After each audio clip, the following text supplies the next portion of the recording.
Hello, good morning. कल आपको मैंने कनेक्टिव वर्ड आपके जो थे वो मैं कंप्लीट करा दिया। Connective word either or, neither nor, not only but also, both and, as, soon as, या नो सूनर देन, ये आपको करवाए थे मैंने। आज मैं आपको एक नया टॉपिक जिसका नाम है टेंस, वो शुरू करवा रहा हूं। देखो, टेंस जो है वो पहले आपको समझना है। इसको आप अच्छी तरह समझना।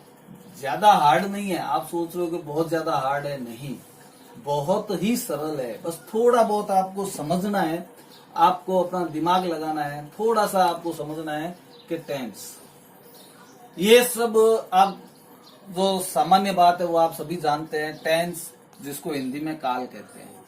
क्या कहते हैं? काल। टेंस को हिंदी में अपन क्या कहते हैं? काल। टेंस जो होता है वो क्या होता है, किसके लिए होता है? टेंस होता है समय के। किसका होता है? समय। समय समय के लिए टेंस होता है। समय जो है, देखो जीवन में टेंस को जो है 3 भागों में बांटा है। टेंस को कितने भागों में बांटा गया है? 3 भागों में। फर्स्ट है प्रेजेंट,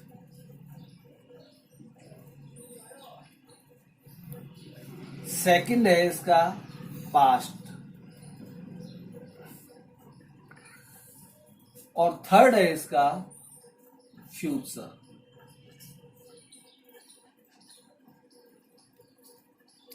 तो टेंस के मुख्य कितने भाग हैं? 3। पहला प्रेजेंट टेंस, दूसरा पास्ट टेंस, तीसरा फ्यूचर टेंस।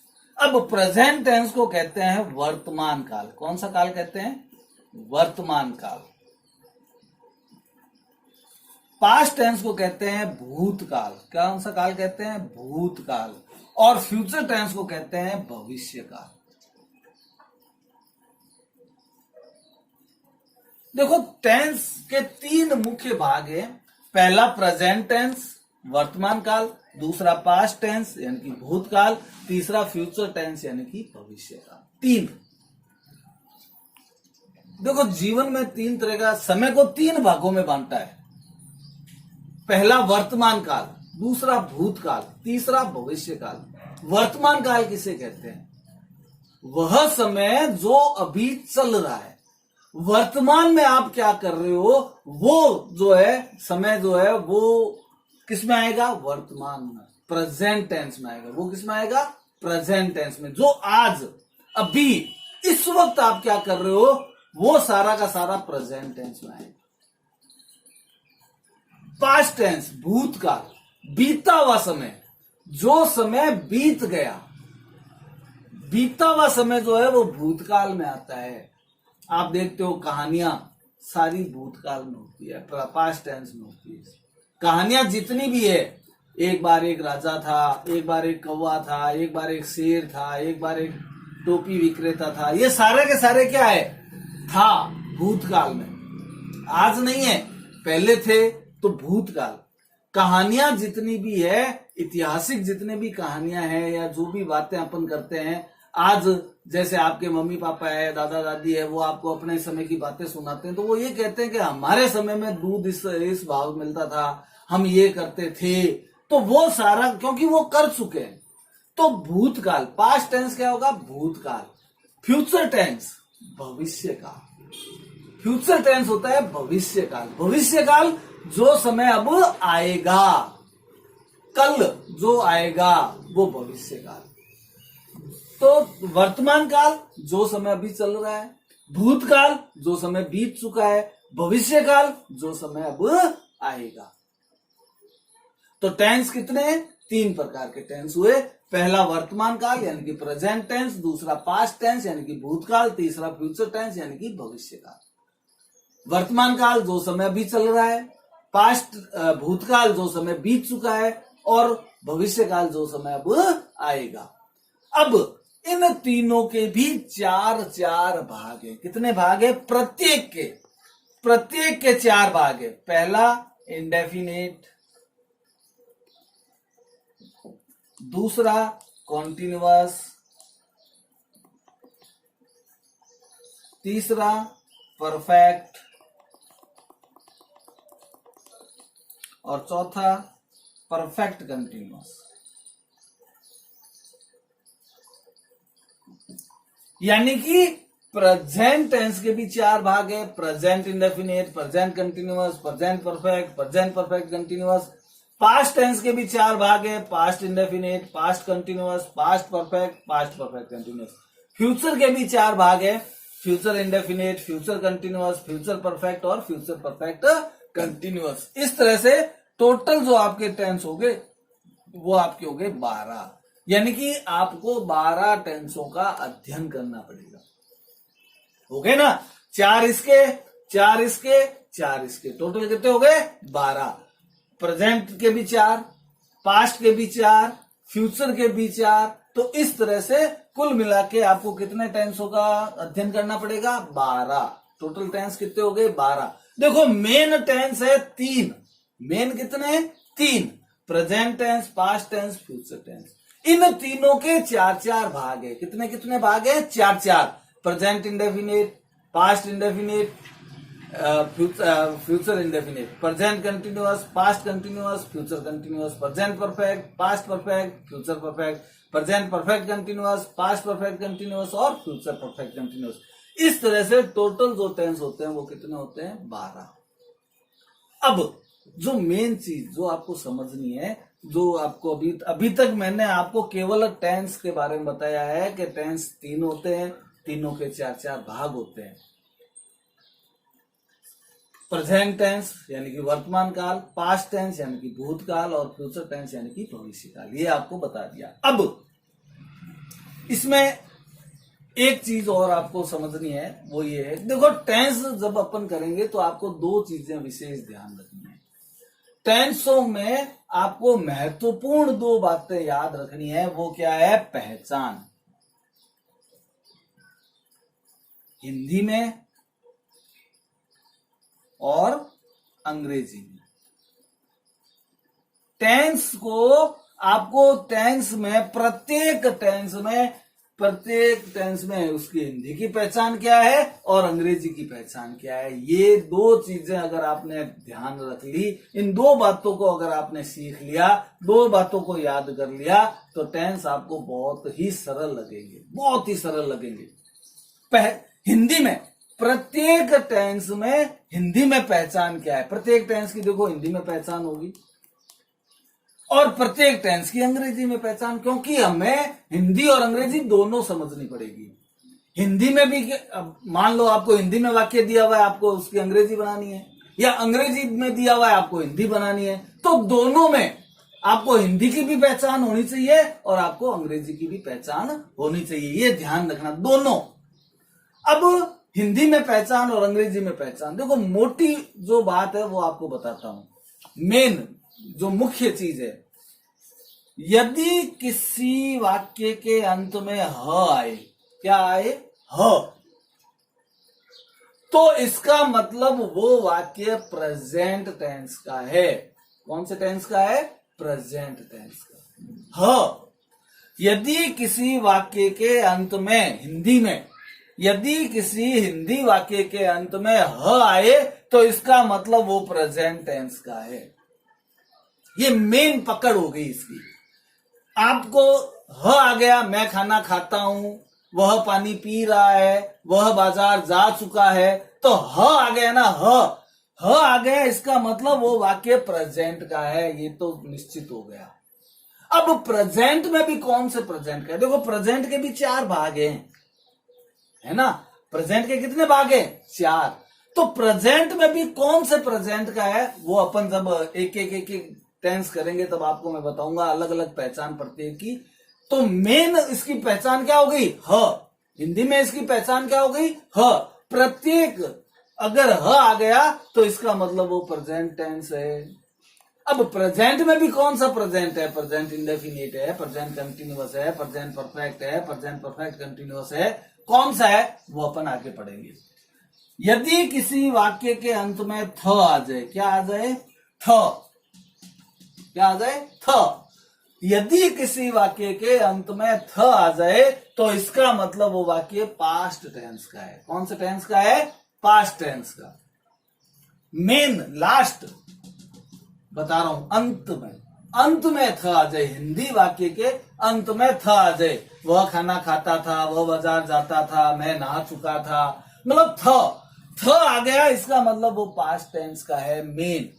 अब पास्ट टेंस में भी कौन से पास्ट का है वो जब अपन आगे पढ़ेंगे, क्योंकि पास्ट में भी 4 पास्ट है, 4 टेंस है पास्ट के भी। पास्ट इंडेफिनिट है, पास्ट कंटिन्यूअस है, पास्ट परफेक्ट है, पास्ट परफेक्ट कंटिन्यूअस है। तो कौन से पास्ट का है वो आपको आगे जब अपन एक एक टेंस के बारे में पढ़ेंगे तब मैं आपको बताऊंगा। यदि किसी वाक्य के अंत में ग आ जाए, क्या आ जाए? ग। यदि किसी वाक्य के अंत में ग आ जाए, इसका मतलब वो वाक्य फ्यूचर टेंस का है। मैं खाना खाऊंगा, मैं पानी पीऊंगा, वह बाजार जा चुका होगा। तो ग, यदि किसी वाक्य के अंत में ग आ जाए तो इसका मतलब वो वाक्य फ्यूचर टेंस का है। अब फ्यूचर में भी कौन सा फ्यूचर है, क्योंकि फ्यूचर के भी 4 है। प्रेजेंट, फ्यूचर इंडेफिनिट है, फ्यूचर कंटिन्यूअस है, फ्यूचर परफेक्ट है, फ्यूचर परफेक्ट कंटिन्यूअस है, 4 वाक्य है, 4 टेंस है। तो कौन से फ्यूचर का है वो जब अपन एक एक जब इसका करेंगे तब मैं आपको बताऊंगा। तो मेन जो पकड़ अपनी आई वो ये आई अभी कि अगर ह है किसी वाक्य के अंत में तो वो प्रेजेंट का है, थ है किसी वाक्य के अंत में वो पास्ट का है, और अगर किसी वाक्य के अंत में ग है तो इसका मतलब वो फ्यूचर का है। ये हिंदी में पहचान अभी मेन मोटी, जिसको आप कहते हो मोटा मोट पकड़, ऊपर से अपन ने पकड़ लिया कि वह खाना खाता है, ह आ गया, इसका मतलब वो प्रेजेंट है। अब कौन से प्रेजेंट का है वो आगे की बात है। वह खाना खाता था तो मेन अपने पकड़ में आया कि वो पास्ट का है। वह खाना खाएगा, मेन पकड़ में आया कि वो फ्यूचर का। अब फ्यूचर में भी कौन सा फ्यूचर है वो जब अपन आगे पढ़ेंगे तब पता चलेगा। अब ये तो हुई हिंदी में पहचान। देखो प्रत्येक आपको टेंस 12 टेंस है, 12 के 12 टेंसों में आपको अलग अलग पहचान समझनी पड़ेगी, बताऊंगा। मेन तो आपको बता दिया, अब अलग अलग जब अपन टेंस करेंगे तब आपको बताऊंगा कि अलग अलग प्रत्येक की अलग अलग कैसे होगी। अब आते हैं अंग्रेजी में, कि अंग्रेजी में अपन पहचान कैसे करेंगे, क्योंकि अपने को तो अंग्रेजी सीखनी है, हिंदी भी सीखनी है, हिंदी से अंग्रेजी भी बनानी है और अंग्रेजी से हिंदी भी बनानी है। तो अंग्रेजी में क्या होगा? देखो अंग्रेजी के अंदर जो टेंस पहचानने का तरीका है वो बहुत आसान है। अंग्रेजी के अंदर अगर कोई वाक्य आपको दिया हुआ है और उस वाक्य का कहा जाए कि आप ये बताओ कि ये कौन से टेंस का वाक्य है, तो उसको पहचानने के तरीका है क्या है वो ये, उस वाक्य में सबसे पहले आप देखो हेल्पिंग वर्ब। क्या देखनी है? सबसे पहले आपको हेल्पिंग वर्ब देखनी है। जो वाक्य आपको दिया हुआ है उस वाक्य में सबसे पहले आपको देखना है हेल्पिंग वर्ब क्या है। प्रत्येक टेंस की हेल्पिंग वर्ब अलग अलग है, प्रत्येक टेंस की हेल्पिंग वर्ब अलग अलग है। जब अपन इसको करेंगे तब आपको पता चलेगा। ऐसे में अगर बोल सकता हूं कि present indefinite helping verb do does है, प्रेजेंट कंटिन्यूअस की helping verb is are am है, प्रेजेंट परफेक्ट की हेल्पिंग वर्ब हैज हैव है, प्रेजेंट परफेक्ट कंटिन्यूअस की helping verb has been have been है। तो मैंने अभी प्रेजेंट के चारों की हेल्पिंग वर्ब बोली, तो आपने देखा कि present indefinite do does, present continuous is are am, present perfect has have, present perfect continuous has been have been. तो चारों की अलग अलग हो गई। इसका मतलब क्या हुआ कि अगर आपको किसी वाक्य के अंदर इज आर एम दे रखा है, इज दिया हुआ है या आर दिया हुआ है या एम दिया हुआ है, तो वो वाक्य प्रेजेंट कंटिन्यूअस का हो गया। सीधी अपने उसकी पहचान पकड़ ली। मान लो डू डज दिया हुआ है तो इसका मतलब वो प्रेजेंट इंडेफिनिट का हो गया। हैज बीन हैव बीन दिया हुआ है, इसका मतलब वो प्रेजेंट परफेक्ट कंटिन्यूअस का हो गया।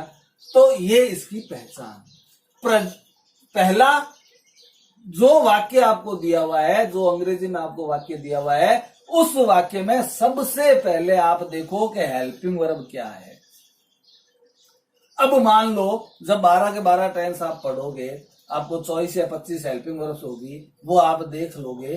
फिर मान लो किसी वाक्य में सर ने तो कहा था हेल्पिंग वर्ब होगी तो पहचान हो जाएगी, अब हेल्पिंग वर्ब भी नहीं है, तब क्या करें? तब आपको सेकंड नंबर पे उस वाक्य में आपको देखनी है वर्ब। क्या देखनी है? वर्ब। सेकंड नंबर पे सबसे पहले आपको हेल्पिंग वर्ब देखनी है। अगर हेल्पिंग वर्ब है तो सीधा आप उससे पहचान कर लोगे, इज आर एम है तो प्रेजेंट कंटिन्यूअस, वाज वर है तो पास्ट कंटिन्यूअस, हैज हैव है तो प्रेजेंट परफेक्ट, इस तरह से आप उसकी पहचान कर लोगे। अगर हेल्पिंग वर्ब है ही नहीं, is are am, was were, has have, had, has been, have been, had been नहीं है, तब आपको सेकंड नंबर पे देखना है वर्ब, कि उस वाक्य में वर्ब क्या है। वर्ब का मतलब, वर्ब देखो दो ही काम आएगी, जब आप पढ़ोगे तो पता चल जाएगा आपको, प्लस SEIS या वर्ब की सेकंड फॉर्म। ये वर्ब की फर्स्ट फॉर्म या फर्स्ट फॉर्म के साथ SEIS या वर्ब की सेकंड फॉर्म, ये तीन। अगर हेल्पिंग वर्ब नहीं होगी तो ये होगा। अब मान लो किसी वाक्य के अंदर हेल्पिंग वर्ब नहीं है, किसी वाक्य के अंदर उस वाक्य में आपको वर्ब भी नहीं मिली, अब क्या करें? तो हो सकता है उस वाक्य में आपको मिले मॉडल। क्या मिले? मॉडल। उस वाक्य में आपको क्या मिलेगा? मॉडल। अगर मॉडल है तो इसका मतलब वो वाक्य टेंस का नहीं है, वो वाक्य किसका हो गया? मॉडल का हो गया। ये ध्यान रखना, ये मेन बात है। तो हिंदी में पहचान आपको बताई मैंने। हिंदी में ह है तो प्रेजेंट टेंस, थ है तो पास्ट टेंस, ग है तो फ्यूचर टेंस। फिर आपको अंग्रेजी का बता दिया कि यदि किसी वाक्य को आपको पहचान करनी है कि वो वाक्य कौन से टेंस में है, अंग्रेजी के अंदर दिया हुआ है और आप उसके टेंस पहचान रहे हो, तो आपको क्या देखना है कि उस वाक्य में हेल्पिंग वर्ब क्या है। प्रत्येक टेंस की हेल्पिंग वर्ब अलग अलग होगी। आपके 12 टेंस है, 12 टेंसों की अगर आप टोटल 12 टेंसों की हेल्पिंग वर्ब अगर आप मिलाओगे तो लगभग 24 या 25 के आसपास होगी हेल्पिंग वर्ब। वो हेल्पिंग वर्ब आपको याद करनी पड़ेगी। Present indefinite, do does, present continuous, is are am, present perfect है, प्रेजेंट परफेक्ट हैज है, present perfect continue has been, have been, इस तरह से आपको याद करना पड़ेगा। अगर हेल्पिंग वर्ब भी नहीं है तो उसमें आपको देखना है वर्ब की फॉर्म। क्या देखोगे? वर्ब की फॉर्म। वर्ब की फॉर्म दो ही टेंसों में आपके काम आएगी जब आप पढ़ोगे। मैं अभी बीच में बता देता हूं, वर्ब की फॉर्म दो ही टेंस में आपको देखनी पड़ेगी, एक प्रेजेंट इंडेफिनिट और एक पास्ट इंडेफिनिट। जब आप इसको पढ़ोगे तो मैं समझाऊंगा इसको कि इसमें प्रेजेंट इंडेफिनिट और पास्ट इंडेफिनिट में वर्ब की फॉर्म क्यों देखनी पड़ेगी, वो आपको बताऊंगा। फिर अगर हेल्पिंग वर्ब भी नहीं है, वर्ब भी नहीं है, तो आपको देखना है कि उसमें कोई मॉडल होगा। मॉडल आपको पता है, can, could, will, would, shall, should, may, might और मस्ट, नीड। तो ये मॉडल अगर है तो इसका मतलब वो वाक्य टेंस का नहीं है, वो वाक्य किसका है? फिर मॉडल का है। तो इस तरह से ये आज जो है मैंने अभी आपको, तो इस तरह से ये आज जो है मैंने अभी आपको बताया, जो आज आपने अभी सीखा। देखो टेंस जो है बहुत, अब जो शुरुआत है ना उसकी वो थोड़ी सी हार्ड आपको लगेगी, लेकिन शुरुआत अगर आपने अच्छी तरह समझ ली तो फिर जैसे ही प्रेजेंट इंडेफिनिट में अपन कदम रखेंगे, या प्रेजेंट इंडेफिनिट में आपको बताऊंगा, या प्रेजेंट कंटिन्यूअस बताऊंगा, जो आगे बताऊंगा, फिर आपको दो दो लाइन के ही टेंस है। अभी आपको बड़े लग रहे हैं, क्यों? क्योंकि अभी तक आप समझ रहे हो इसको। बाद में जब अपन करेंगे तो बाद में बहुत इजी हो जाएगा। प्रेजेंट कंटिन्यूअस हिंदी वाक्यों के अंत में रहा है, रही है, रहे हैं, हेल्पिंग वर्ब के रूप में इज आ रहे हैं, बस खत्म हो गया। तो कहने का मतलब कि टेंस कोई हार्ड नहीं है, इतना कोई बहुत बड़ा कोई टेंस नहीं है, बस चीजें आपको समझनी है। जैसे अभी आज आपको मैंने अभी बताया आपको कि टेंस जो है 3 टेंस होते हैं, present tense, past tense, future tense, main tense 3 होते हैं। तीनों के 4 भाग होते हैं, इंडेफिनिट, कंटिन्यूअस, परफेक्ट और परफेक्ट कंटिन्यूअस। प्रेजेंट के भी 4 भाग होंगे, पास्ट के भी 4 भाग होंगे, फ्यूचर के भी 4 भाग होंगे। इस तरह से टोटल मिला के टोटल जो टेंस होंगे वो आपके 12 होंगे। फिर अपने को पहचान आनी चाहिए टेंसों में। हिंदी में भी आपको वाक्य दिया होगा तो आप उस वाक्य को कैसे पहचानोगे, या अंग्रेजी में दिया होगा तो कैसे पहचानोगे। तो आपको आज मैंने बताया कि हिंदी में अगर ह दिया हुआ है, वाक्य के अंत में अगर ह आता है इसका मतलब वो प्रेजेंट का है, थ आता है इसका मतलब वो पास्ट का है, ग आता है इसका मतलब वो फ्यूचर का है। ये मेन पकड़ आई है इसकी कि ह है ना तो प्रेजेंट का है। अब ह में भी आगे कौन सा है? ह में भी प्रेजेंट में ह है, और ह प्रेजेंट का भी आगे कौन सा प्रेजेंट में, वो आगे जब आप पढ़ोगे तो पता चल जाएगा। थ इसी तरह से थ है, पास्ट का हो गया, ग है जो फ्यूचर का हो गया। फिर आपको बताया अंग्रेजी में पहचान। अंग्रेजी में आपको मैंने बताया कि अंग्रेजी में 3 तरह से आप उसकी वाक्य की पहचान करेंगे। नंबर 1, हेल्पिंग वर्ब देखनी है। जो वाक्य आपको दिया हुआ है उस वाक्य में हेल्पिंग वर्ब क्या है, इज आर एम है, वाज वर है जैव है, हैड है, has been, have been, shall, will, क्या है। अगर इनमें से कोई है तो आप उससे सीधा पहचान लेंगे। जैसा बताया ही था उदाहरण देके कि इज आर एम है तो प्रेजेंट कंटिन्यूअस, वाज वर है तो पास्ट कंटिन्यूअस, हैज है तो प्रेजेंट परफेक्ट, हैड है तो पास्ट परफेक्ट, इस तरह से। अगर हेल्पिंग वर्ब नहीं है, is are am, was were, has been, had been नहीं है, तब आपको क्या देखना है, वर्ब, कि वर्ब की कौन सी फॉर्म है। वर्ब की अगर फर्स्ट फॉर्म है या फर्स्ट फॉर्म के साथ एस या ईएस है तो वो प्रेजेंट का होगा, और वर्ब की अगर सेकंड फॉर्म है तो वो पास्ट इंडेफिनिट का होगा। फिर अगर ये दोनों ही नहीं है तो फिर आपको पहचान जो है उसके अंदर मॉडल मिलेगा, यानी कि can, could, will, would, shall, should मिलेगा, तो उससे अपन उसको पहचान लेंगे। तो ये आज जो है मैंने आपको बताया केवल टेंस के बारे में। अभी तक समझाया है बाहरी आवरण के टेंस कितने प्रकार के होते हैं, टेंस कहते किसे हैं, उसके कितने भाग होते हैं, और हम उसकी पहचान कैसे करेंगे, ये अभी आप आज जो है मैंने आपको बताया। हिंदी में भी पहचान उसकी बता दी आपको, अंग्रेजी में भी उसकी पहचान बता दी कि अपन उसको पहचानेंगे कैसे। जो वाक्य में दिया हुआ है, जो हिंदी में दिया हुआ है, उसकी अपन पहचान कैसे करेंगे। देखो हिंदी में हमेशा ध्यान रखना कि हिंदी अगर वाक्य दिया हुआ है और उसकी अगर अपन को टेंस पहचानना है तो बिल्कुल अंत में जाओ, लास्ट के अंदर, उसके लास्ट में क्या दिया हुआ है, कौन सा शब्द दिया हुआ है, उससे अपन उसकी पहचान करेंगे। और अंग्रेजी में दिया हुआ है तो उसके अंदर हेल्पिंग वर्ब या वर्ब देखिए। तो ये आज मैंने अभी आपको कराया, कल इससे आगे जो है मैं आपको और समझाऊंगा, उसके बाद टेंस शुरू कराएंगे। देखो घबराने की जरूरत नहीं है, इसको समझना, इसको लिख भी लेना, जैसा मैंने लिखा है एक बार आप उसको ऐसे लिख लेना, ठीक है। आप इसको अच्छी तरह समझना।